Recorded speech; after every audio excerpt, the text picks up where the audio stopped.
Suite de notre roman Les coups de la vie avec une nouvelle histoire. Abonnez-vous massivement à ma page TikTok Lecture Paisible ainsi qu'à ma page YouTube Lecture Paisible afin de me donner plus de force sur mes deux pages. Et enfin, une abonnée m'a demandé de lire encore plus d'Adoras. Mais j'aimerais signifier que j'ai un roman que j'ai lu sur ma page YouTube qui s'intitule Nuit fatale, un roman Adoras que je n'ai pas publié sur cette page TikTok. Donc, elle peut déjà aller sur ma page Lecture Paisible afin de relire ce roman que j'ai publié il y a de cela plusieurs mois. Enfin, l'histoire que nous lirons aujourd'hui s'intitule Les enfants du secret. J'ai rencontré Abou à l'université. Nous étions très amoureux quelques années après. Nous nous sommes mariés. Il m'a toujours défendu auprès de sa famille. Il disait que je lui portais chance dans ses affaires. J'étais très à l'aise dans mon foyer jusqu'à ce qu'on décide d'avoir des enfants, car cela faisait 6 ans à présent que nous étions mariés. Nous vivions avec nos domestiques dans une belle villa de 7 pièces. Mon mari, dans l'attente de son futur enfant, avait déjà aménagé, outre une vaste chambre, un espace de jeu avec une balançoire, un toboggan et un petit terrain de basket. Après chaque visite de ma belle-mère, je restais au moins 2 jours à pleurer tant elle se montrait cruelle à mon égard. Un jour, la petite sœur de mon mari m'a dit que je gaspillais l'argent de son frère et qu'elle s'arrangerait pour lui trouver une autre femme si je tardais à lui faire des enfants. Mon mari était présent quand elle a tenu ses propos, mais il n'a rien dit. 8 ans ont passé. J'étais de plus en plus malheureuse. Mon mari était devenu froid et distant envers moi. Il guettait seulement mes périodes de fécondité pour me faire l'amour. Toute la passion qui nous avait unis avait disparu. Sur le plan professionnel et financier, mon époux s'en sortait très bien et était de plus en plus connu du grand public grâce au succès de ses activités. Sa mère lui conseillait alors de prendre une seconde épouse. Lorsque j'ai appris la nouvelle, j'ai demandé poliment à mon homme de me permettre de passer quelques jours avec ma mère au village. Il a accepté. Pendant 2 mois, ma mère m'a fait consulter plusieurs guérisseurs afin que je puisse enfanter. Après mon traitement, elle me demanda de rentrer pour éviter que mon mari ne se plaigne de ma trop longue absence.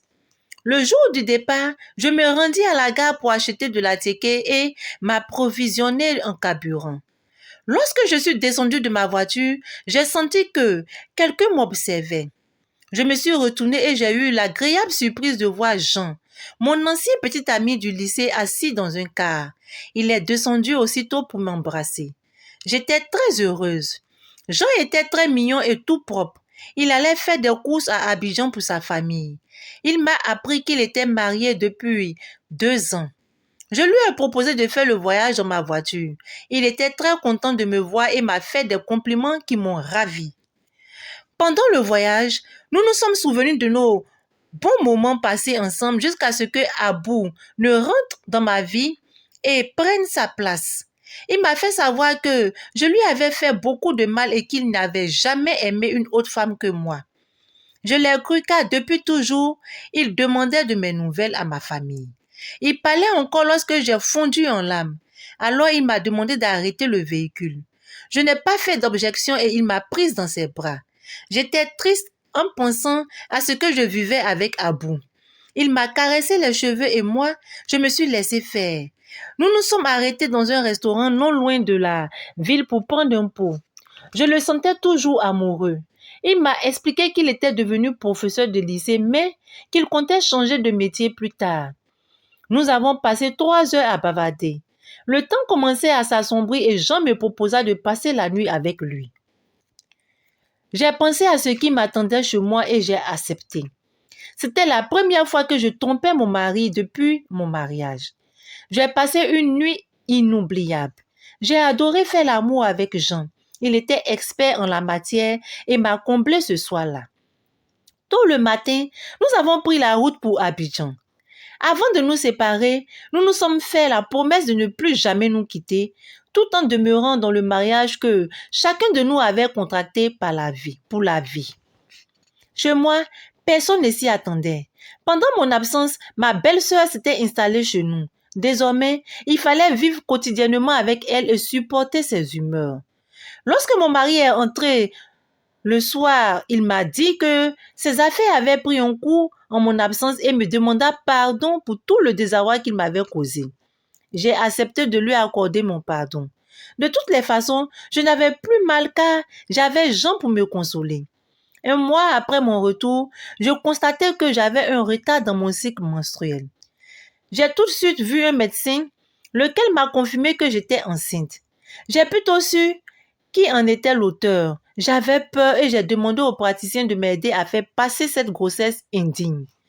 J'ai tenté un avortement avec des comprimés, des injections.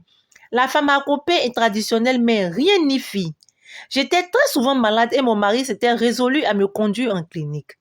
Je n'avais plus d'autre choix que de garder le fruit de mon infidélité.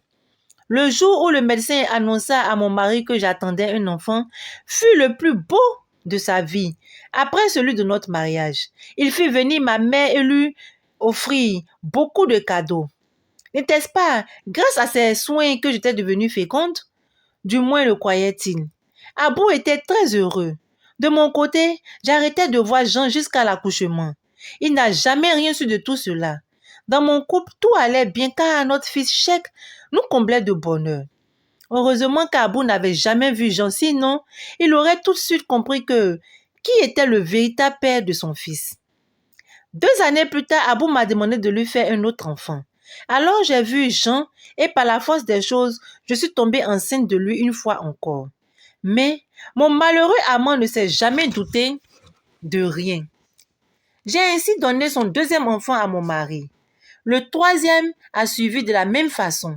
Le 4e également et le 5e a couronné le tout. Tous mes enfants avaient pour véritable père Jean qui ne s'en doutait pas. Et personne d'autre d'ailleurs car je ne m'étais jamais confiée à qui que ce soit, pas même à un prêtre lors d'une confession. Puis mon mari a trouvé que 5 enfants c'était suffisant. J'avais découvert que mon mari entretenait une liaison avec une autre femme et toute sa famille le savait. Je ne m'en suis pas plaint. Cela a duré plusieurs années et j'ai même fini par rencontrer l'autre femme. Malgré tout cela, j'étais heureuse et je ne manquais de rien jusqu'à ce qu'un jour, un coup de fil perturbe mon sommeil.